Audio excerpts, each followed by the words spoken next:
പവിത്രത്തിൻ്റെ ഒരു അപ്കമിങ് എപ്പിസോഡിലേക്ക് എല്ലാവർക്കും സ്വാഗതം. അങ്ങനെ രാത്രി ഒരുപാട് വൈകി വേദയെ വിക്രം വിളിക്കുന്നുണ്ട്. മോൾക്ക് സുഖമാണോ എന്ന് അന്വേഷിക്കുകയാണ്. എനിക്ക് എന്തോ മോൾക്ക് വല്ലാത്ത വിഷമം വല്ലതും പറ്റിയതുപോലെ എനിക്ക് തോന്നുന്നു. എൻ്റെ മനസ്സിനൊരു സുഖം കിട്ടുന്നില്ല. മോളെ ചിന്തിച്ച് ഞാൻ വിഷമിച്ചുകൊണ്ടിരിക്കുകയാണ്. മോൾക്ക് കുഴപ്പമൊന്നും ഇല്ലല്ലോ എന്നാണ് വിക്രം ചോദിക്കുന്നത്. എന്നാൽ വേദയ്ക്ക് ഇതൊട്ടും ഇഷ്ടപ്പെട്ടില്ല.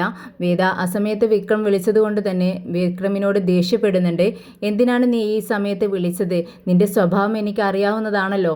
മോൾക്ക് സുഖമില്ലെങ്കിൽ തന്നെ അവളെ നോക്കാൻ ഞാനുണ്ട്. നീ എന്തിനാണ് അത് വിളിച്ച് അന്വേഷിക്കുന്നത്? ഇനി മേലാൽ ഈ സമയത്ത് വിളിക്കരുത് എന്ന് പറഞ്ഞുകൊണ്ട് ഫോൺ കട്ട് ചെയ്യുകയാണ്. എന്നാൽ വിക്രമിന് അതൊരുപാട് വിഷമാവുന്നുണ്ട്. എന്നാൽ വേദ വിശേഷങ്ങളൊന്നും പറയാതെ ഫോൺ കട്ടാക്കിയത് വിജിക്ക് അത്ര ഇഷ്ടപ്പെടുന്നില്ല. വിജി വേദയോട് ചോദിക്കുന്നുണ്ട്, എന്തിനാ വേദേ വിക്രം വളരെ വിഷമത്തോടെ വിളിച്ചതല്ലേ, നീ എന്തിനാ ഇങ്ങനെ അവനെ വിഷമിപ്പിക്കുന്നത്? നിനക്ക് കാര്യം പറയാമായിരുന്നില്ലേ? മോള് സുഖമില്ലാതെ കിടക്കുകയാണ് എന്ന് പറയാമായിരുന്നില്ലേ? എന്തിനാണ് അവനോട് ഇങ്ങനെ ഷൗട്ട് ചെയ്ത് സംസാരിച്ചതെന്ന് ചോദിക്കുകയാണ്. ഇത് കേട്ടതും വേദ പറയുന്നുണ്ട്, എന്തിനാ അവൻ ഈ സമയത്ത് വിളിച്ചത്? സമയം എത്രയാണെന്ന് നോക്ക്. ഈ സമയത്ത് വിളിക്കാവോ? അവൻ്റെ സ്വഭാവം എനിക്ക് അറിയാവുന്നതാണ്. അവൻ അത്ര നല്ലവനൊന്നുമല്ല. പിന്നെ മോളുടെ വിശേഷമൊന്നും അവൻ അറിയേണ്ട ആവശ്യമില്ല. മോള് സുഖമില്ലാതിരിക്കുമ്പോഴും അവൻ്റെ പേരാണ് വിളിച്ചുകൊണ്ടിരിക്കുന്നത് എന്ന് വിചാരിച്ച് എനിക്ക് മോളുടെ കാര്യമൊന്നും അവനെ അറിയിക്കേണ്ട ഒരാവശ്യവുമില്ല. എന്തായാലും ചേച്ചിയും ഇനി ഈ വിവരങ്ങളൊന്നും അവനെ വിളിച്ച് അറിയിക്കരുതെന്ന് പറയുന്നു. ശരി, നിന്റെ ഇഷ്ടം അതാണെങ്കിൽ ഞാൻ അങ്ങനെ തന്നെ ചെയ്തോളാം എന്ന് വിജിയും പറയുന്നുണ്ട്. അങ്ങനെ വേദയും വിജിയും രാത്രി ഒരു പോള കണ്ണടയ്ക്കാതെ സുഡർമോൾക്ക് കാവലിരിക്കുകയാണ്. മോൾക്ക് പനിയെങ്ങാനും അധികമാവുമോ എന്നുള്ള ഭയത്തോടെയാണ് രണ്ടുപേരും ഇരിക്കുന്നത്. അങ്ങനെ വേദ എപ്പോഴോ ഒന്ന് ഉറങ്ങിപ്പോകുന്നുണ്ട്. അവൾ അറിയാണ്ട് ഉറങ്ങുന്നതാണ്. രാവിലെ എഴുന്നേൽക്കുന്ന സമയത്ത് വിജി മോളെ തൊട്ടു നോക്കുന്നതാണ് കാണുന്നത്. അങ്ങനെ വേദ വിജിയോട് ചോദിക്കുന്നുണ്ട്, എന്ത് പറ്റിയോ ചേച്ചി? മോൾക്ക് സുഖമായോ? പനിയെല്ലാം മാറിയോ എന്ന് ചോദിക്കുകയാണ്. ഇത് കേട്ടതും വിജി പറയുന്നുണ്ട്, ഇല്ല വേദേ, മോൾക്ക് പനി അല്പം കൂടുതലാണ്. എന്തായാലും ബ്ലഡ് ടെസ്റ്റിൻ്റെ റിസൾട്ട് ഇന്ന് വരുമല്ലോ, നമുക്ക് ഡോക്ടറെ കാണിക്കാമെന്ന് പറയുന്നുണ്ട്. ഇത് കേട്ടതും വേദയ്ക്ക് അല്പം ആശ്വാസം തോന്നുന്നുണ്ട്. രാവിലെ തന്നെ റിസൾട്ട് കിട്ടിയതും ഡോക്ടറെ വീട്ടിലേക്ക് വിളിക്കുന്നുണ്ട്. അങ്ങനെ ഡോക്ടർ വരുന്നുണ്ട്. റിസൾട്ടെല്ലാം ഡോക്ടറെ കാണിക്കുകയാണ്. അപ്പോഴാണ് പറയുന്നത്, കുറച്ച് പ്രശ്നമുണ്ട് മാഡം, ബ്ലഡിൽ ഡെങ്കിപ്പനിയാണെന്ന് കാണിക്കുന്നത്. മോൾക്ക് ഡെങ്കിപ്പനിയാണ് എന്ന് കേൾക്കുന്ന സമയത്ത് വേദ ആകെ പേടിക്കുന്നുണ്ട്. വിജയും ആകെ പേടിച്ച് വിറച്ചിരിക്കുകയാണ്. നമ്മുടെ മോൾക്ക് ഇതെങ്ങനെ വന്നു എന്ന് വിജി ചോദിക്കുന്നുണ്ട്. ഉടനെ വേദ പറയുന്നുണ്ട്, എല്ലാവരും നാട്ടിൽ മൊത്തം കുട്ടികൾക്കെല്ലാം ഡെങ്കിപ്പനി വന്നുകൊണ്ടിരിക്കുകയാണ്, അത് പടർന്നുകൊണ്ടിരിക്കുകയാണ്. ഞാൻ അക്കാര്യം എല്ലാവരെയും അറിയിച്ചുകൊണ്ടിരിക്കുന്ന സമയത്താണ് വീട്ടിൽ വന്നപ്പോൾ മോൾക്കും പനിയാണെന്ന് പറയുന്നത്. അങ്ങനെ അല്പസമയം കഴിഞ്ഞതും വിജി TV ഓൺ ചെയ്ത് കണ്ടുകൊണ്ടിരിക്കുകയാണ്. അപ്പോഴാണ് ന്യൂസിൽ ഡെങ്കിപ്പനി സ്ഥലത്തെല്ലാം പടർന്നുകൊണ്ടിരിക്കുകയാണെന്നും ജാഗ്രത പാലിച്ചിരിക്കണമെന്നുമുള്ള ന്യൂസ് കാണുന്നത്. ഉടനെ വേദയോട് പറയുന്നുണ്ട്, വേദേ കണ്ടോ, ന്യൂസിലെല്ലാം വന്നിരിക്കുന്നു, ഒരുപാട് കുഞ്ഞുങ്ങൾക്ക് ഡെങ്കിപ്പനി വന്നിട്ടുണ്ട്, ഇനി എന്ത് ചെയ്യുമെന്ന് ചോദിക്കുകയാണ്. ഉടനെ വേദ പറയുന്നുണ്ട്, ചേച്ചി സമാധാനത്തോടെ ഇരിക്കുക, മോൾക്കും അതുപോലെ മോളും അവരിലൊരു ആൾ തന്നെയാണ് നമ്മുടെ മോൾക്ക് ഒരു കുഴപ്പവും വരില്ല, എല്ലാം മാറും, ചേച്ചി വിശ്വസിക്കൂ എന്ന് പറഞ്ഞുകൊണ്ട് വിജിയെ സമാധാനിപ്പിക്കുന്നുണ്ട് വേദ. ഇവരുടെ ഈ ടെൻഷൻ കണ്ട് ഡോക്ടർ പറയുന്നുണ്ട്, നിങ്ങൾ എന്തിനാണ് ഇങ്ങനെ ടെൻഷൻ അടിക്കുന്നത്? അതിൻ്റെ ആവശ്യമില്ല, ജാഗ്രത വേണം, അത് അത്യാവശ്യമാണ്. പിന്നെ മോൾക്ക് 2 ദിവസം കഴിയുമ്പോഴേക്കും ഒന്ന് ആശ്വാസമാകും. നിങ്ങൾ ടെൻഷൻ അടിക്കട്ടെ കേട്ടോ.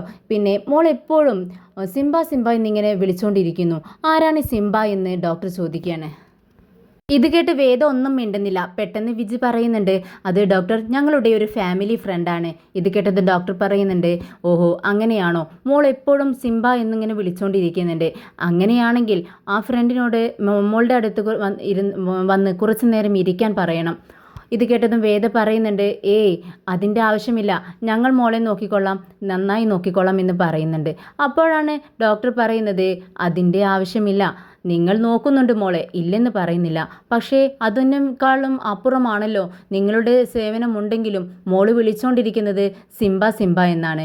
അതുകൊണ്ട് മോള് മനസ്സിൽ അവൾക്ക് സമാധാനം കിട്ടുന്നത് ആ സിംബ അടുത്തുള്ളപ്പോഴായിരിക്കും. അതുകൊണ്ടല്ലേ മോൾ അദ്ദേഹത്തെ വിളിച്ചുകൊണ്ടിരിക്കുന്നത്. നിങ്ങൾ പെട്ടെന്ന് തന്നെ ഈ സിംബായെ വിളിച്ച് കാര്യം പറയണം. എന്നിട്ട് അദ്ദേഹത്തോട് മോളുടെ അടുത്ത് വന്ന് കുറച്ചു നേരം ഇരിക്കാനും സംസാരിക്കാനുമൊക്കെ പറയണം. അന്നേരം മോൾക്ക് പെട്ടെന്ന് തന്നെ റിക്കവർ ആവാനുള്ള സാധ്യതയുണ്ട് എന്ന് ഡോക്ടർ പറയുന്നു. പെട്ടെന്ന് വേദ ചോദിക്കുന്നുണ്ട്, ഡോക്ടർ മോളെ ഹോസ്പിറ്റലിലേക്ക് കൊണ്ടുവന്ന് അഡ്മിറ്റ് ചെയ്യട്ടെ. ഇത് കേട്ടെന്ന് ഡോക്ടർ പറയുന്നുണ്ട്, അതിൻ്റെ ആവശ്യമില്ല ഡോക്ടർ. ഹോസ്പിറ്റലിൽ ഒരുപാട് കോംപ്ലിക്കേഷൻ കേസുകൾ വന്നുകൊണ്ടിരിക്കുകയാണ്. പക്ഷേ മോൾക്ക് അത്രത്തോളം പ്രശ്നങ്ങളൊന്നും കാണുന്നില്ല. അതുകൊണ്ട് മോള് വീട്ടിൽ തന്നെ റെസ്റ്റ് എടുക്കട്ടെ എന്ന് ഡോക്ടർ പറയുന്നുണ്ട്.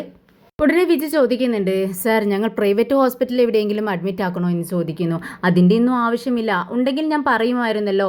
മോളിവിടെ റെസ്റ്റ് എടുക്കട്ടെ. ഹോസ്പിറ്റലിൽ പോയാലും ഇതിനേക്കാൾ വലിയ വലിയ കേസുകൾ അവിടെ വന്നുകൊണ്ടിരിക്കുന്നുണ്ട്, സീരിയസ് കേസുകൾ. അതുകൊണ്ട് തന്നെ മോൾക്ക് അത്രത്തോളം പ്രശ്നമില്ലാത്തത് കൊണ്ടാണ് ഞാൻ ഇങ്ങനെ പറയുന്നത്. കൊണ്ടുപോകേണ്ട ആവശ്യമുണ്ടെങ്കിൽ നമുക്ക് നോക്കാം. എന്തായാലും മോള് സിംബ സിംബ എന്ന് വിളിച്ചുകൊണ്ടിരിക്കുന്നു. അദ്ദേഹത്തിൻ്റെ സാന്നിധ്യമുണ്ടെങ്കിൽ പെട്ടെന്ന് മോള് റിക്കവർ ആവാൻ സാധ്യതയുണ്ട്. അതുകൊണ്ട് അദ്ദേഹത്തെ വിവരം അറിയിച്ച് അദ്ദേഹത്തോട് ഇങ്ങോട്ടേക്ക് വരാൻ പറ്റുമെങ്കിൽ പറയുകയും മോളുടെ അടുത്തിരിക്കാനും പറയണം. ഓക്കെ, എന്തായാലും ഞാൻ കുറച്ച് സമയം കഴിഞ്ഞ് മോളുടെ സിറ്റുവേഷൻ എന്താണെന്ന് അറിയാൻ വേണ്ടി വരാമെന്ന് പറഞ്ഞുകൊണ്ട് ഡോക്ടർ അവിടെ നിന്നും പോകുന്നുണ്ട്. ഡോക്ടർ പോയതിനു ശേഷം വിജി വേദയോട് ചോദിക്കുന്നുണ്ട്, വേദ നമുക്ക് വിക്രമിനോട് പെട്ടെന്ന് ഇങ്ങോട്ടേക്ക് വരാൻ പറയാം അല്ലേ എന്ന് ചോദിക്കുമ്പോൾ വേദ പറയുന്നുണ്ട്, അതിൻ്റെ ആവശ്യമില്ല. മരുന്നിനെ മാറ്റാൻ കഴിയാത്തത് അവനെ കൊണ്ട് മാറ്റാൻ സാധിക്കുമോ? ഇല്ല, അങ്ങനെ ഒരു അത്ഭുതമൊന്നും നടക്കാൻ പോകുന്നില്ല. എന്തായാലും ഇക്കാര്യം ആരോടും പറയണ്ട, പ്രത്യേകിച്ച് അവനോട്. എന്നാൽ ശരിയെന്ന് പറഞ്ഞുകൊണ്ട് വേദ അകത്തേക്ക് പോകുന്നുണ്ട്.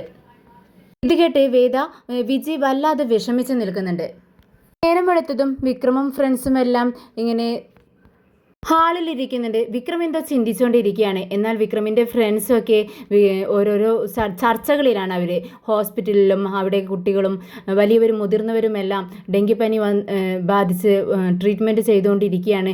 അങ്ങനെയുള്ള ന്യൂസുകളെല്ലാം അവർ പത്രത്തിൽ നോക്കിക്കൊണ്ട് പരസ്പരം പറഞ്ഞുകൊണ്ടിരിക്കുകയാണ്. ഇന്നേരം വിക്രം ചിന്തിക്കുന്നുണ്ട്, ഇല്ല, ഇന്നലെ വേദയെ വിളിച്ചപ്പോൾ ഒരു വിവരവും കിട്ടിയില്ല. മോളോട് സംസാരിക്കാനും പറ്റിയില്ല. എൻ്റെ മനസ്സ് വല്ലാതെ വേദനിക്കുന്നുണ്ട്. മോൾക്ക് എന്തോ സുഖമില്ലാത്തതുപോലെയാണ് എൻ്റെ മനസ്സ് പറയുന്നത്. എന്തോ എൻ്റെ മനസ്സ് ഉരുകുന്നു, എന്തോ പടപട ഇടിക്കുന്നു. എന്താണ് എനിക്ക് അറിയാൻ പറ്റുന്നില്ലല്ലോ എന്നാണ് വിക്രം ചിന്തിച്ചുകൊണ്ടിരിക്കുന്നത്. തൊട്ടപ്പുറത്തിരിക്കുന്ന ഫോൺ എടുക്കാനായി അനിയൻകുട്ടനോട് വിക്രം പറയുന്നുണ്ട്. അനിയൻകുട്ടൻ പെട്ടെന്ന് ഫോൺ എടുത്തുകൊണ്ട് വിക്രമിൻ്റെ അടുത്ത് കൊടുക്കുകയാണ്. വിക്രമനാണെങ്കിൽ ഫോൺ അടിച്ചിട്ട് കിട്ടുന്നുമില്ല. പെട്ടെന്നാണ് കൺമണി അങ്ങോട്ടേക്ക് വന്നത്. ഇത്ര രാവിലെ തന്നെ ആർക്കാണ് ഫോൺ ചെയ്യുന്നതെന്ന് കൺമണി ചോദിക്കുന്നുണ്ട്. ഇതറിഞ്ഞിട്ട് നിനക്കെന്താണ് കാര്യം? ഞാൻ ആർക്കെങ്കിലും ഫോൺ ചെയ്തോട്ടെ, അതറിഞ്ഞിട്ട് നിനക്ക് കാര്യമൊന്നും ഇല്ലല്ലോ എന്ന് വിക്രം തിരിച്ചു ചോദിക്കുന്നുണ്ട്. ഉടനെ കൺമണി പറയുന്നുണ്ട്, ഞാൻ ഈ ചായ കൊണ്ടുവന്നതാണ് നിനക്ക് കുടിക്കാനായി, അതവിടെ വെച്ചിട്ട് നിനക്ക് പോകാമായിരുന്നില്ലേ എന്ന് വിക്രമും ചോദിക്കുന്നു. വിക്രം വീണ്ടും വിജിയുടെ ഫോണിലേക്ക് അടിച്ചു നോക്കുന്നുണ്ട്. വിജിയുടെ ഫോൺ റിങ് ചെയ്യുന്ന സമയത്ത് വേദ അങ്ങോട്ടേക്ക് നോക്കുന്നുണ്ട്. പെട്ടെന്ന് വേദ കാണാതിരിക്കാനായി വിക്രമിൻ്റെ നെയിം എഴുതിയ ഭാഗത്ത് മറച്ച് പിടിക്കുകയാണ് വിജി കൈകൊണ്ട്. വിജി മോൾക്ക് എന്തോ ജ്യൂസ് ഉണ്ടാക്കിക്കൊണ്ടിരിക്കുകയാണ്. മിക്സി ഓണാക്കുന്ന സമയത്ത് പെട്ടെന്ന് വിജി തൻ്റെ ഫോൺ എടുത്ത് കിച്ചണിൽ നിന്നും പുറത്തേക്ക് പോകുന്നുണ്ട്.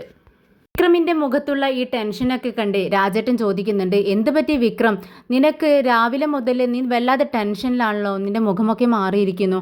ആർക്കാണ് നീ കുറേ നേരമായാലും ഇങ്ങനെ കോൾ ചെയ്തുകൊണ്ടിരിക്കുന്നു, ആരും കിട്ടിയില്ലേ, എന്ത് പറ്റിയെന്ന് ചോദിക്കുകയാണ്. ഇത് കേട്ടതും വിക്രം പറയുന്നുണ്ട്, അത് എന്താണെന്ന് അറിയില്ല രാജേട്ടാ, മനസ്സ് വല്ലാതെ വേദനിക്കുന്നു. മോളുടെ ചിന്ത മാത്രമേ ഉള്ളൂ. മോൾക്ക് എന്തോ സംഭവിച്ചതുപോലെ, എന്തോ അവൾക്ക് വിഷമം വന്നതുപോലെയാണ് എനിക്ക് തോന്നുന്നത്. പക്ഷേ ഞാൻ വിളിച്ചിട്ടും വേദ വിവരമൊന്നും പറയുന്നില്ല. ആ ടെൻഷനിലാണ് ഞാൻ നിൽക്കുന്നത്. ഇപ്പോൾ വിജി ചേച്ചിക്ക് വിളിച്ചു നോക്കി, പക്ഷേ വിജയമ്മയും ഫോൺ എടുക്കുന്നില്ല. ഇത് കേട്ട് കൺമണി പറയുന്നുണ്ട്, ഓഹോ, നിങ്ങൾ വീണ്ടും തുടങ്ങിയോ? അപ്പോൾ വിക്രമിന് ദേഷ്യം വരികയാണ്. നിന്നോട് ഞാൻ പറഞ്ഞിട്ടില്ലേ ആവശ്യമില്ലാത്ത കാര്യങ്ങളിൽ ഇടപെടരുത്, നീ മിണ്ടാതിരിക്കുന്ന വിക്രമം പറയുന്നു. എന്നാൽ രാജേട്ടൻ ചോദിക്കുന്നുണ്ട്, എന്ത് പറ്റി വിക്രം, നീ വിളിച്ചു നോക്കിയില്ലേ? അപ്പോഴാണ് വിക്രം പറയുന്നത്, ഞാൻ ഇന്നലെ വിളിച്ചിട്ടുണ്ടായിരുന്നു രാജേട്ടാ. വേദയ്ക്ക് വിളിച്ചതും വേദ വിട്ടൊന്നും പറഞ്ഞില്ല. അവൾ എന്തോ മറയ്ക്കുന്നത് പോലെയാണ് എനിക്ക് തോന്നിയത്. ഇത് കേട്ടിട്ട് കൺമണി കൂസലില്ലാതെ നാണമില്ലാതെ വീണ്ടും പറയുന്നുണ്ട്, അതിന് രാജേട്ടാ, അവരെന്ത് വേണമെങ്കിലും മറക്കട്ടെ, ഇവർക്കെന്താ? ആ വേദ ഇവരെ ഇത്രയും അപമാനിച്ചിട്ടും പിന്നെയും ആ വേദയുടെ കാഴ്ചവെട്ടിലേക്ക് ഇവരെന്തിനാണ് ഇങ്ങനെ പോകുന്നത്? ഇത് കേട്ടതും വിക്രമിന് ദേഷ്യം വരുന്നുണ്ട്. ഇങ്ങനെയുള്ള സമയത്ത് നിന്നോട് ആവശ്യമില്ലാതെ സംസാരിക്കരുതെന്ന് ഞാൻ പറഞ്ഞിട്ടില്ലേ, മിണ്ടാതിരിക്കെന്ന് പറഞ്ഞ് വിക്രം കൺമണിയെ വഴക്ക് പറയുന്നുണ്ട്. അപ്പോൾ രാജേട്ടൻ കൺമണിയോട് പറയുന്നുണ്ട്, കൺമണി നീ ഒന്നും മിണ്ടാതിരിക്കേ. വിക്രം, നീ എന്തിനാ അവളെ വെറുതെ ഇങ്ങനെ വഴക്ക് പറയുന്നത്? എന്താ പ്രശ്നമെന്ന് പറ. രാജേട്ട, ഇത് തന്നെയാണ് പ്രശ്നം. എനിക്ക് മോളുടെ വിവരം ലഭിക്കണം. അതിനൊരു വഴിയും ഞാൻ കാണുന്നില്ല. ഉടനെ രാജേട്ടൻ പറയുന്നുണ്ട്, അതിന് വിക്രം, നീ വിജയമ്മയുടെ ഫോണിലേക്ക് ഒന്നുകൂടി വിളിച്ചു നോക്ക്. കുറേ നേരമായി രാജേട്ടൻ ഞാൻ വിളിച്ചുകൊണ്ടിരിക്കുന്നു, പക്ഷേ വിജയമ്മയും ഫോൺ എടുക്കുന്നില്ല. ഇല്ല രാജേട്ടാ, മോളെ ചിന്തിച്ചുകൊണ്ട് കിടന്നതുകൊണ്ട് തന്നെ എനിക്ക് രാത്രി ഉറങ്ങാനേ കഴിഞ്ഞിട്ടില്ല. ഞാൻ ഒരുപോലെ കണ്ണടച്ചിട്ടില്ല. എന്തായാലും ഇനി അധിക നേരം ഇങ്ങനെ വെയിറ്റ് ചെയ്ത് നിൽക്കാൻ കഴിയില്ല എന്ന് പറഞ്ഞതും കൺമണി ചോദിക്കുന്നുണ്ട്, അതിന് നീ എന്ത് ചെയ്യാൻ പോകുന്നു? ഞാൻ പോയി മോളെ കണ്ടിട്ട് വരാം എന്ന് പറഞ്ഞുകൊണ്ട് അവിടെ നിന്നും വിക്രം അങ്ങ് ഇറങ്ങാൻ നോക്കുകയാണ്. ഉടനെ തന്നെ അനിയൻകുട്ടനും രാജേട്ടനും എല്ലാവരും എഴുന്നേറ്റ് പറയുന്നുണ്ട്, ദേ ഞങ്ങളും വരുന്നു, വിക്രം നിൽക്കടാ, ഞങ്ങളും വരുന്നു. ഉടനെ കൺമണി പറയുന്നുണ്ട്, നിങ്ങളൊന്ന് നിൽക്ക്, നിങ്ങൾ എന്താണ് ചെയ്യുന്നത്? പോവരുത്, ഇനിയും അവളുടെ കാൽച്ചുവട്ടിലേക്ക് നിങ്ങൾ പോകരുതെന്ന് വിളിച്ചു പറയുന്നുണ്ട് കൺമണി. പക്ഷേ വിക്രം അതൊന്നും കേൾക്കുന്നതേയില്ല. അല്പസമയം കഴിഞ്ഞതും കൺമണി പുറത്തേക്ക് പോകുന്നുണ്ട്. കൺമണി പരമുവിൻ്റെ ജ്യേഷ്ഠൻ്റെ ഭാര്യയെ കാണാനായി പോകുന്നു. അവർ ഒരു വില്ലത്തിയാണ്. അവരുടെ ഭർത്താവിനെ വിക്രം കൊന്നു എന്ന് പറഞ്ഞ് അതിനുള്ള വൈരാഗ്യം തീർക്കാനാണ് അവരുടെ നാട്ടിലെത്തിയിരിക്കുന്നത്. അവരെ കൂട്ടുപിടിച്ച് കൺമണി വേദയോടുള്ള പക തീർക്കാൻ നോക്കുന്നു. അവരോട് പറയുന്നുണ്ട്, നിങ്ങളെ കുറച്ച് ദിവസമായി ഞാൻ കാണാനിരിക്കുകയായിരുന്നു. ഇനി അടുത്ത പദ്ധതി എന്താണെന്ന് വെച്ചാൽ നിങ്ങൾ വേദയെ തീർക്കണം. ആ വേദ വിക്രമിൻ്റെ ജീവിതത്തിൽ നിന്ന് പോയാൽ അവൻ്റെ ഫലം തന്നെ ഇല്ലാതാവും. അതുകൊണ്ട് അവളെ നമുക്ക് ഇല്ലാതാക്കണമെന്ന് അവരോട് പറയുന്നുണ്ട്. ആ സ്ത്രീ കൺമണിയോട് പറയുന്നുണ്ട്, നീ പരമുവിനെ രക്ഷിച്ചു, നീ ബുദ്ധിമതിയായ ഒരു സ്ത്രീ തന്നെയാണ്, ഞാനത് സമ്മതിച്ചിരിക്കുന്നു. എത്ര സില്ലിയായാണ് നീ അവനെ ജയിലിൽ നിന്നും ഇറക്കി കൊണ്ടുവന്നത്. എന്തായാലും വേദ ഒരു കളക്ടറാണ്, അതാണ് ഒരു പ്രശ്നം. അപ്പോൾ കൺമണി ചോദിക്കുന്നുണ്ട്, എന്ത് പ്രശ്നം?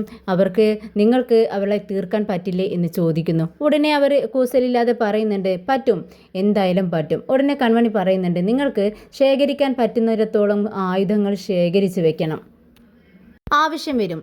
എൻ്റെ കയ്യിൽ പക്ക പ്ലാനിംഗ് ഉണ്ട്, ഞാനത് നിങ്ങളോട് പറയാമെന്ന് പറഞ്ഞുകൊണ്ട് തൻ്റെ പ്ലാനെല്ലാം ആ സ്ത്രീയുമായി പങ്കുവെക്കുകയാണ് കൺമണി. ഇത് കേട്ട സ്ത്രീ പറയുന്നുണ്ട്, നല്ല പ്ലാനിങ് തന്നെ, എന്തായാലും ഞാനിത് നടപ്പാക്കിയിരിക്കും. നിങ്ങൾക്ക് എന്നെ വിശ്വാസമില്ലേ എന്ന് കൺമണി വീണ്ടും ചോദിക്കുന്നുണ്ട്. ഉണ്ടല്ലോ, എനിക്ക് നിങ്ങളെ വിശ്വാസമാണ്, അതുകൊണ്ടല്ലേ ഞാൻ നിങ്ങളോടൊപ്പം നിൽക്കുന്നത്. ഇത് കേട്ട് കൺമണി പറയുന്നുണ്ട്, വേദയുടെ കഥ കഴിഞ്ഞാൽ വിക്രം കരയും. ആ കരച്ചിൽ, അവൻ്റെ കണ്ണുനീര് നിങ്ങൾക്കതല്ലേ കാണേണ്ടത്. എന്തായാലും അവൻ കരഞ്ഞു പോകും, അവൻ തീർന്നു പോകുമെന്ന് കൺമണി ഉറപ്പ് നൽകുന്നു. ശരി, എന്തായാലും പ്ലാൻ നടപ്പാക്കിയിട്ട് ഇനി കാണാമെന്ന് പറഞ്ഞ് രണ്ടുപേരും അവിടെ നിന്നും പിരിയുന്നുണ്ട്. ഇതേ സമയം ശങ്കരനാരായണനും അമ്മയും കൂടി മോളെ കാണാനേ വരുന്നു. സുഡന് പനിയാണെന്ന് അറിഞ്ഞുകൊണ്ടുള്ള വരവാണ്. ഉമ്മറത്തു നിന്ന് തന്നെ കരഞ്ഞുകൊണ്ടാണ് മുത്തശ്ശി വരുന്നത്. വിജയ് പെട്ടെന്ന് അവരുടെ അടുത്തേക്ക് ചെല്ലുന്നുണ്ട്. എന്തിനാ അമ്മേ ഇങ്ങനെ കരയുന്നത്? കരയാതെ എന്ന് പറഞ്ഞുകൊണ്ട് ആശ്വസിപ്പിക്കുന്നുണ്ട്. ഇതിനിടയിൽ ശങ്കരനാരായണൻ വിജിയോട് ചോദിക്കുന്നുണ്ട്, എന്താ മോളെ വിജി, കുഞ്ഞിന് എന്താണ് പറ്റിയത്? നിങ്ങൾ എന്തുകൊണ്ടാണ് ഞങ്ങളെ ഒന്നും അറിയിക്കാതിരുന്നതെന്ന് ചോദിക്കുന്നുണ്ട്. ഇത് കേട്ട് വിജി പറയുന്നുണ്ട്, അത് അച്ഛാ, ഒന്നും ഓർമ്മയില്ലായിരുന്നു ആരെ അറിയിക്കണമെന്ന്. അതോ നിന്നോട് ഞങ്ങളെ അറിയിക്കേണ്ടെന്ന് വേദ പറഞ്ഞോ എന്ന് ചോദിക്കുന്നുണ്ട് ശങ്കരനാരായണൻ. ഉടനെ തന്നെ വിജി പറയുന്നുണ്ട്, ഇല്ല അച്ഛാ, അങ്ങനെയൊന്നും പറയാനുള്ള ഒരു മാനസികാവസ്ഥയിലല്ല നമ്മുടെ വേദ ഇപ്പോഴുള്ളത്. ഇന്നലെ ഞങ്ങൾ ഒരുപോലെ കണ്ണടച്ചിട്ടില്ല, ഉറങ്ങിയിട്ടേ ഇല്ല, മോളെ നോക്കിക്കൊണ്ടിരിക്കുകയായിരുന്നു. നല്ല പനിയുണ്ട് അച്ഛാ, ഇടയ്ക്ക് പനി കുറയും, വീണ്ടും തുടങ്ങും. അതാണ് മോളുടെ ഇപ്പോഴത്തെ അവസ്ഥ. ഞങ്ങളെ ഡോക്ടറെ കാണിച്ചിട്ടുണ്ട്, ഡെങ്കിപ്പനിയാണെന്നാണ് പറയുന്നത്. അങ്ങനെ മുത്തശ്ശി പെട്ടെന്ന് മോളുടെ റൂമിലേക്ക് ചെല്ലുന്നുണ്ട്. മോളുടെ കിടപ്പ് കണ്ട് മുത്തശ്ശിക്ക് സഹിക്കുന്നില്ല. എന്ത് പറ്റി മോളെ, എഴുന്നേൽക്ക്, മുത്തശ്ശിയുടെ കുട്ടിക്ക് എന്ത് പറ്റി എന്ന് പറഞ്ഞുകൊണ്ട് കരയുന്നുണ്ട്. ഉടനെ തന്നെ വേദ പറയുന്നുണ്ട്, മുത്തശ്ശി കരയാതെ, എല്ലാം മാറും, ആൻറ്റിബയോട്ടിക്സ് ഡോക്ടർ കൊടുക്കുന്നുണ്ട്, ട്രിപ്പ് ഇട്ടിട്ടുണ്ട്, എന്തായാലും പെട്ടെന്ന് മാറുമെന്നാണ് ഡോക്ടർ പറഞ്ഞിട്ടുള്ളത്, മുത്തശ്ശി വിഷമിക്കാതെ എന്ന് പറയുന്നു. ഉടനെ തന്നെ ശങ്കരനാരായണൻ ചോദിക്കുന്നുണ്ട്, നിങ്ങൾ ഉറങ്ങിയോ മക്കളെ? ഇന്നലെ രാത്രി ഉറങ്ങിയോ എന്ന് ചോദിക്കുമ്പോൾ ഇല്ല, ഞങ്ങൾ ഉറങ്ങിയിട്ടില്ല എന്ന് പറയുകയാണ്.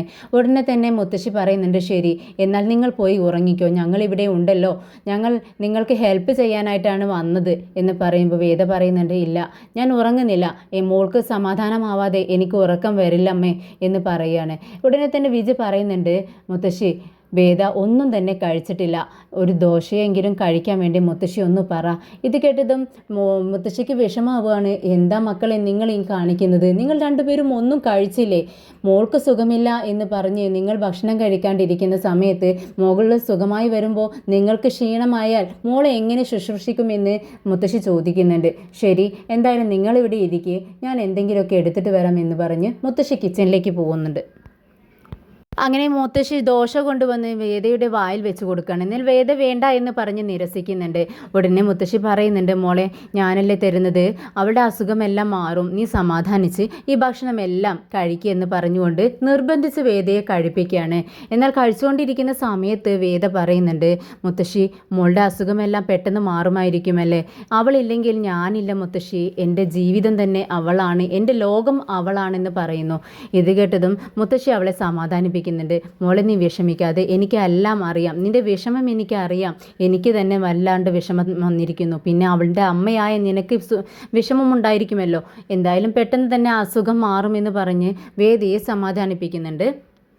പെട്ടെന്നാണ് മോള് ഉറക്കത്തിൽ സിംബ സിംബ എന്ന് പറഞ്ഞുകൊണ്ടിരിക്കുന്നത് മുത്തശ്ശി ശ്രദ്ധിക്കുന്നത്. മുത്തശ്ശി അത് കേട്ടതും വേദിയോട് ചോദിക്കുന്നുണ്ട്, മോളെ വേദേ കണ്ടോ, ഈ ബോധമില്ലാത്ത അവസ്ഥയിലും മോള് അവൻ്റെ പേരാണല്ലോ പറഞ്ഞുകൊണ്ടിരിക്കുന്നത്, ആ വിക്രമിനെയല്ലേ അവളിങ്ങനെ സിംബ എന്ന് വിളിക്കുന്നത്, എന്താ അവൻ മോൾക്ക് കാണിച്ചു കൊടുത്തില്ലേ എന്ന് ചോദിക്കുകയാണ്.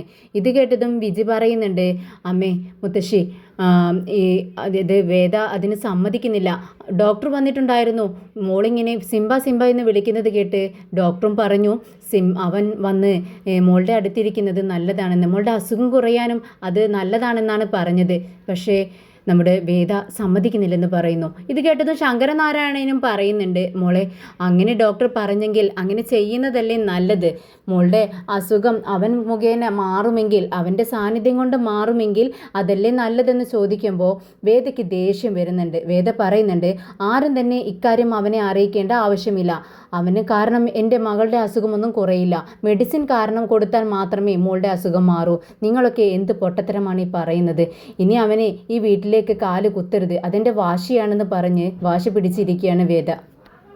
പെട്ടെന്നാണ് വേദയ്ക്കൊരു കോൾ വരുന്നത്. അത് സംസാരിക്കാനായി വേദ ഫോൺ എടുത്ത് ഹാളിലേക്ക് വരുന്നു. സംസാരിച്ചു കഴിഞ്ഞതും പെട്ടെന്ന് ഗേറ്റ് തുറക്കുന്ന സൗണ്ട് കേട്ട് പുറത്തേക്ക് നോക്കുകയാണ്. അപ്പോഴാണ് വിക്രം കയറി വരുന്നത് കാണുന്നത്. പെട്ടെന്ന് തന്നെ വേദ പുറത്തേക്ക് ഇറങ്ങി ചെല്ലുന്നുണ്ട്. എന്നിട്ട് ദേഷ്യത്തോടെ വിക്രമിനോട് ചോദിക്കുന്നുണ്ട്, നിന്നോട് ഈ വീട്ടിലേക്ക് കയറി വരരുതെന്ന് ഞാൻ പറഞ്ഞിട്ടുണ്ടായിരുന്നതല്ലേ, പിന്നെ എന്തിനാണ് വന്നത്? ഉടനെ തന്നെ വിക്രം പറയുന്നുണ്ട്, ആരെയും ശല്യം ചെയ്യാൻ വേണ്ടി വന്നതല്ല, മോൾക്ക് എന്തോ ആപത്ത് പറ്റിയിട്ടുണ്ടെന്ന് എൻ്റെ മനസ്സ് പറയുന്നു, എനിക്ക് മോളെ ഒന്ന് കാണണം, സുഡർ എവിടെ എന്ന് ചോദിക്കുകയാണ്. വേദയുടെ ദേഷ്യത്തോടെയുള്ള സംസാരം കേട്ട് മുത്തശ്ശിയും ശങ്കരനാരായണനും വിജയൊക്കെ പുറത്തേക്ക് വരുന്നുണ്ട്. വിക്രമിനെ കണ്ടതും മുത്തശ്ശി പറയുന്നുണ്ട്, മോനെ വാ കയറിയിരിക്കുക എന്ന് പറയുവാണ്. എന്നാൽ വേദയ്ക്ക് അതൊട്ടും ഇഷ്ടപ്പെടുന്നില്ല. വേദ പറയുന്നുണ്ട്, നിങ്ങൾ ആരും അവനോട് സംസാരിക്കേണ്ട, ഞാൻ സംസാരിച്ചോളാം, നീ ഇറങ്ങിപ്പോ എൻ്റെ വീട്ടിൽ നിന്നും എന്ന് പറയുന്നു. ഇത് കേട്ട് വിക്രം പറയുന്നുണ്ട്, ഞാൻ പോവാൻ വേണ്ടി തന്നെയാണ് ഞാൻ വന്നത്, പക്ഷേ അതിനു മുൻപ് എനിക്ക് മോളെ കാണണം, സുഡർ മോളെ എനിക്ക് കാണണം, മോളെവിടെ എന്ന് ചോദിക്കുന്നു. ഇത് കേട്ടിട്ടും വേദ ഒന്നും മിണ്ടാതെ നിൽക്കുന്നുണ്ട്. അത് കണ്ട് വിക്രം വീണ്ടും വിജയോട് ചോദിക്കുന്നുണ്ട്, വിജയമ്മ മോളെവിടെ? ഇത് കേട്ട് എല്ലാവരും പരസ്പരം നോക്കുന്നു, ആരും ഒന്നും മിണ്ടുന്നില്ല. വേദയെ പേടിച്ചിട്ടാണ് ആരും ഒന്നും മിണ്ടാതെ നിൽക്കുന്നത്. ഉടനെ വിക്രം പറയുന്നുണ്ട്, എന്താ ആരും ഒന്നും മിണ്ടാതെ ഇങ്ങനെ പരസ്പരം നോക്കി നിൽക്കുന്നത്? ഞാൻ മോളെ എവിടെ എന്നല്ലേ ചോദിച്ചത്, മോളെ ഒന്ന് വിളിക്ക്, എനിക്ക് കാണണം അവളെ. ഉടനെ വേദ പറയുന്നുണ്ട്, അത് അവൾക്ക് ഒരു കുഴപ്പവുമില്ല, അവൾ ഉറങ്ങിക്കൊണ്ടിരിക്കുകയാണ്, നീ ഇറങ്ങിപ്പോ, നിന്നോട് ഞാൻ ഇവിടെ നിന്നും പോവാനല്ലേ പറഞ്ഞത്. എന്നാൽ വേദ പറയുന്നത് വിക്രമിന് വിശ്വസിക്കാൻ കഴിയുന്നില്ല. വിക്രം വീണ്ടും പറയുന്നുണ്ട്, ഇല്ല, നിങ്ങൾ പറയുന്നത് എനിക്ക് വിശ്വാസമാവുന്നില്ല വേദേ, മോൾക്ക് എന്തോ പറ്റിയിട്ടുണ്ട്, എൻ്റെ മനസ്സ് അങ്ങനെയാണ് പറയുന്നത്. ഇന്നലെ രാത്രി മുഴുവനും ഞാൻ ഉറങ്ങിയിട്ടില്ല വേദേ, ഒരുപോലെ കണ്ണടച്ചിട്ടില്ല ഞാൻ. നിനക്കറിയാമോ ഞാൻ എത്ര വിഷമിച്ചാണ് ഈ നേരം വെളുപ്പിച്ചതെന്ന് എനിക്ക് അറിയാവോ? മോൾക്ക് എന്തു പറ്റി എനിക്കതറിയണം. ഒരേ ഒരു തവണ എനിക്ക് സുഡർ മോളെ ഒന്ന് കണ്ടാൽ മാത്രം മതി, ഞാൻ അപ്പോൾ തന്നെ തിരിച്ചു പോയിക്കൊള്ളാം എന്ന് പറയുന്നു. ഇത് കേട്ട് ശങ്കരനാരായണൻ കുറച്ച് പേടിയോടെയാണെങ്കിലും വേദയോട് പറയുന്നുണ്ട്, അവൻ മോളെ ഒന്ന് കാണണമെന്നല്ലേ പറയുന്നുള്ളൂ, ഒന്ന് കണ്ടിട്ട് പോയിക്കോട്ടെ. ഇത് കേട്ടതും വേദ പറയുന്നുണ്ട്, അച്ഛൻ മിണ്ടാതിരിക്കെ, ഇത് എൻ്റെ പേഴ്സണൽ വിഷയമാണ്, ഞാൻ സംസാരിച്ചോളാം, നിന്നോട് പോകാനല്ലേ പറഞ്ഞത്, ഞാൻ ഗാർഡ്സിനെ വിട്ട് നിന്നെ പിടിച്ചു പുറത്താക്കണോ എന്ന് വേദ ചോദിക്കുകയാണ്. ഉടനെ തന്നെ വിക്രം അങ്ങ് ദേഷ്യത്തിൽ അലറുന്നുണ്ട്, നിർത്ത് നിൻ്റെ സംസാരം. നീ എന്നോട് ദേഷ്യപ്പെട്ട് സംസാരിക്കുന്നോ? ഞാൻ നിൻ്റെ സംസാരം കേട്ട് പേടിച്ചു പോവുമൊന്നുമില്ല. ഞാൻ മോളെ കണ്ടിട്ട് തന്നെ പോകത്തുള്ളൂ. മോൾക്ക് എന്ത് സംഭവിച്ചിട്ടുണ്ടെന്ന് എൻ്റെ മനസ്സ് പറയുന്നുണ്ട്. വിജയമ്മ, എന്താ മോൾക്ക് സംഭവിച്ചത് പറ എന്ന് പറയുമ്പോൾ വിജി കരഞ്ഞുകൊണ്ട് നിൽക്കുവാണ്. ഉടനെ തന്നെ വേദ വിജയമ്മോട് പറയുന്നുണ്ട്, വിജി ചേച്ചി അകത്തേക്ക് പോ. എന്നാൽ വിക്രം വീണ്ടും പറയുന്നുണ്ട്, വിജയമ്മ നിങ്ങളോട് അവിടെ നിൽക്കാനാണ് പറഞ്ഞത്. എന്താണ് സംഭവിച്ചത്? എന്താ മോൾക്ക് കുഴപ്പമെന്ന് പറ. ഇത് കേട്ട് കരഞ്ഞുകൊണ്ട് വിജി പറയുന്നുണ്ട്, മോൾക്ക് ഡെങ്കിപ്പനിയാണ് വിക്രം. ഇത് കേട്ടതും വിക്രം അങ്ങ് തകർന്നു പോകുന്നുണ്ട്. എന്നാൽ മുത്തശ്ശി പറയുന്നുണ്ട്, മോനെ മോൾക്ക് വയ്യ, തീരെ വയ്യടാ. അവൾ നിന്റെ പേര് തന്നെയാണ് രാവും പകലും വിളിച്ചുകൊണ്ടിരിക്കുന്നത്. സിംബ സിംബ എന്ന് വിളിച്ചുകൊണ്ടിരിക്കുന്നു മോള്. എന്നാൽ വേദ തികച്ചും കൂസലില്ലാതെ നിൽക്കുന്നുണ്ട്. അത് കണ്ട് വിക്രമിന് ദേഷ്യം വരുന്നുണ്ട്. മോൾക്ക് സുഖമില്ലാതിരുന്നിട്ടാണോ നീ എന്നോട് പുറത്തു പോകാൻ പറഞ്ഞത്? ഇത് കേട്ടതും വേദ പറയുന്നുണ്ട്, ഇത് എൻ്റെ വീടാണ്, എൻ്റെ വീട്ടിൽ എന്ത് നടക്കണമെന്ന് ഞാനാണ് തീരുമാനിക്കുന്നത്. ഉടനെ തന്നെ വിക്രം പറയുന്നുണ്ട്, വീട് നിൻ്റേതായിരിക്കാം, പക്ഷേ ആ കുഞ്ഞ് നിൻ്റേതല്ലല്ലോ, അത് വിജയമ്മയുടേതല്ലേ എന്ന് ചോദിക്കുന്നു വിക്രം. അതുകൊണ്ട് തന്നെ ഈ വിഷയത്തിൽ ഒന്നും പറയാൻ നിനക്ക് അവകാശമില്ല എന്ന് തീർത്തങ്ങ് വിക്രം പറയുന്നുണ്ട്. ഇത് കേട്ടിട്ട് വേദയുടെ വായ് മൂടിക്കെട്ടിയതുപോലെ ആവുന്നു. വേദയ്ക്ക് ഒന്നും സംസാരിക്കാൻ കഴിയുന്നില്ല. എല്ലാവരും പരസ്പരം നോക്കുന്നുണ്ട്. ഉടനെ വിക്രം വീണ്ടും ചോദിക്കുന്നുണ്ട്, വിജയമ്മ എന്താ മോളുടെ ഇപ്പോഴത്തെ സിറ്റുവേഷൻ? ഇത് കേട്ട് വിജി പറയുന്നുണ്ട്, മോൾക്ക് തീരെ സുഖമില്ല, നന്നായി പനിക്കുന്നുണ്ട്. ഡോക്ടർ 2 ദിവസം കഴിഞ്ഞാൽ കുഴപ്പമുണ്ടാവില്ല, ഭേദമാവുമെന്നാണ് പറയുന്നത്.